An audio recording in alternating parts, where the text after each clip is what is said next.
During our 9 a.m. show, we sit down with local leaders to discuss important topics and get updates across our community. Today, the focus is on state education.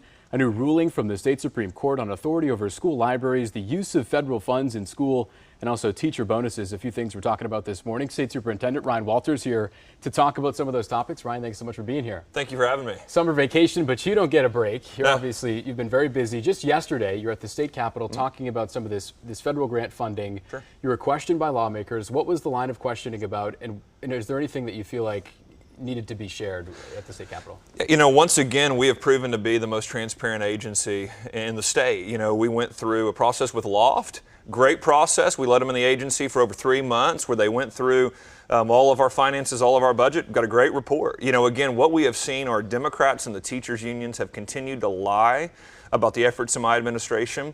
And just to be clear, they're carrying the water for Joe Biden. We know that the State Department of Education here in Oklahoma is where Joe Biden's agenda goes to die.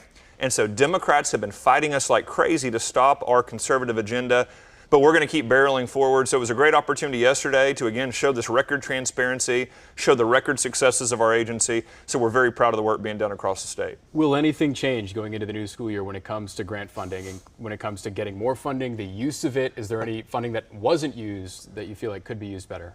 No, you know, we got to talk about some of our new exciting programs that we've applied for. You know, we have a grant coming in on literacy that's going to be tremendous, one of the biggest grants the state's seen in recent years.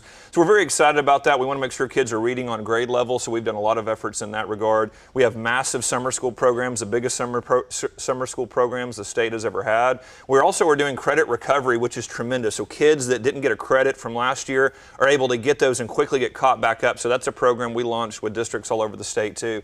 And a new record signing bonus for math and science teachers to go to rural parts of the state to teach. We've got to have good math and science teachers. We got a record amount of reading and English teachers last year and special ed teachers.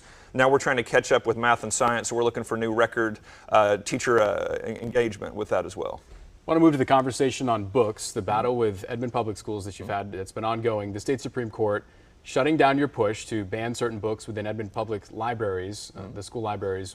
What's your response to the state Supreme Court's ruling? Are you going to take new action? Is the fight over? Does it end here? No, the fight's not over. You know, parents are so disappointed in this ruling from the Supreme Court. Parents have demanded that we get pornography out of our kids' schools. We have been doing that at a record pace at the State Department of Education. And frankly, Edmond Public Schools decided they wanted to be the face of genderqueer and flamer. They wanted to be the district to fight to get pornography back in schools. And the Supreme Court said the State Department, actually they threatened me with jail time. They said if you continue to take these books out of the libraries, you can go to jail over this. So what we're doing is we're looking at all possible avenues to continue this fight. I will tell the parents of Oklahoma, I will not quit. Your kids are not going to be indoctrinated by left-wing ideologues in the classroom. They're not going to have this pornography pushed on them. So we are looking at every avenue to continue this fight. But you know what? School districts like Edmond, look, the parents of Edmond have got to tell them, hey, why in the world do you want to fight to keep pornography on the shelves? It's ridiculous that we have districts that are willing to do that, and we're not going to give up. I will always fight for the parents of Oklahoma. You're looking into avenues. What are some of those avenues, Ryan? What could you still do despite a ruling from the state Supreme Court? Yeah, so, you know, we're looking at legal options here on this, on what we can do as an agency to ensure that these books aren't on the shelves.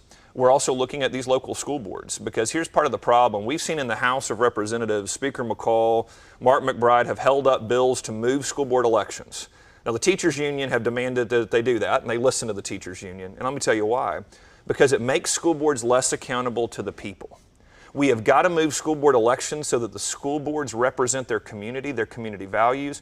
You think most people in Edmond would ever want pornography on their kids' shelves? Absolutely not. But we have a board there that's not representing the people of the city of Edmond. We've got to move those school board elections. So we're going to continue to look for avenues with the legislature to continue to beef up these efforts to get pornography out of schools. But we're also going to look at what our legal options are to continue that fight, because it's outrageous that this would be allowed amongst young kids. And you see some of the images and some of the graphics from genderqueer and flamer. We couldn't show them on the air this morning. I mean, your network would not allow you to do that. And yet they're in kids' schools across the state of Oklahoma. This is going to be put to an end.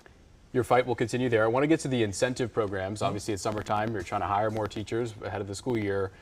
The teacher bonus program that made big headlines obviously had some problems in it, but you have new programs, new incentives for teachers to try to get more hires in. How is it different Is there anything you've learned from the previous bonus program? What might be changing this time around? So with this one, what we did is we took a huge step forward by recruiting over 500 teachers for over 5 years to some of our highest need areas. With this one, it's still a $25,000 recruitment bonus, so you would get that as a teacher moving into the state or going into the classroom. But now we're focused more on rural areas. We've seen math and science in particular.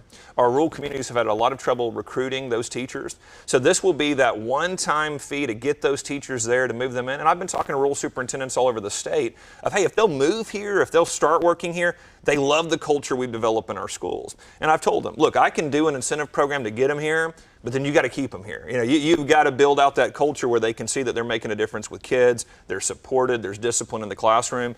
So this is going to be another tremendous program. Again, we had record success with the last one, over 500 new teachers to the classroom. We're expecting to have hundreds in this program as well. And so it is a very free market-oriented approach to target the highest need areas using free market incentives like signing bonuses. And then remember, we're also launching the Teacher Empowerment Program, which gives teachers the ability to make up to $100,000 in the classroom if they're one of the most effective teachers in the state. And so we're able to go into other states and recruit the most effective teachers by saying, we can give you a signing bonus, and if you do a really great job, we can give you tremendous more pay based on student outcomes. Okay, so some changes coming there. A lot to follow when it comes to education across our state. Thanks so much, Ryan, for coming in this morning to share some updates. We will, of course, stay in touch with you and keep following along for more updates as they come in this summer.